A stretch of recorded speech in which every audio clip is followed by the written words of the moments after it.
accepted to college before I was 12, so I was already a little bit more advanced than um, your average child. I had probably read 10,000 books at that period in my life.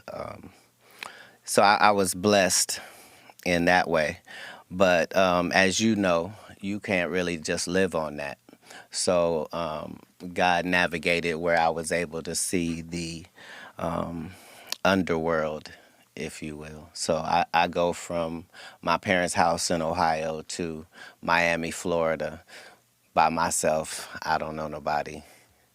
And that's where the story begins. But In your formidable years, who is that person? Was there a single individual who inspired you, or some guy or a person that you looked up to and you said, I like the way that they move and I want to model myself after that person?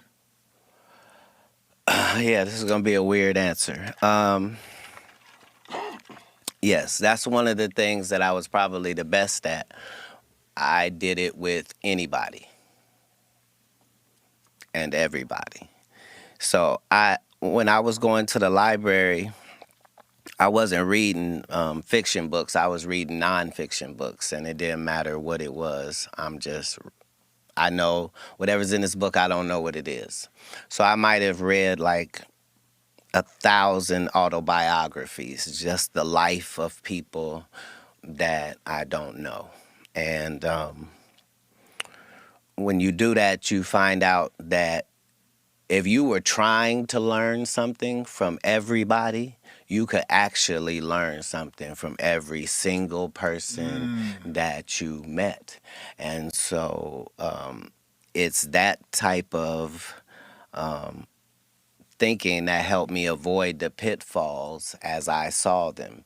So the reason I never did drugs when I was an adult is because when I left and went to Miami and I'm living in a park, it's 30 people out there from all different places, and they all are homeless and in a terrible situation just like me.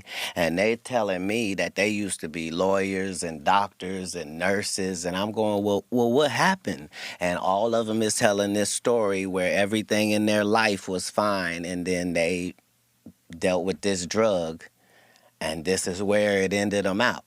So as a kid, I never saw the fun part of drugs. I never heard about nobody having a good time on drugs, or oh, you got to take this so you can feel it. I didn't see it from that way. I had already seen what it would do to people, and they're telling me, like, I'm letting people tell me, hey, don't do this. Don't get to Hollywood and start sleeping with white women and doing cocaine because it'll kill you. Huh, yeah, no problem. Got it. So, in a lot of things, I was just stupid enough to get the lessons, but that came from being willing to learn something from everyone. yeah. Yeah. How long were you out on the streets? Well, it sounds so harsh when you say on the streets. Just understand that I'm in slacks and a shirt and a tie every day, and I'm eating at a five-star restaurant because I done worked this deal with the restaurant where I come in at 5 in the morning and I come and do the floors and clean up everything the bus people didn't do, knock out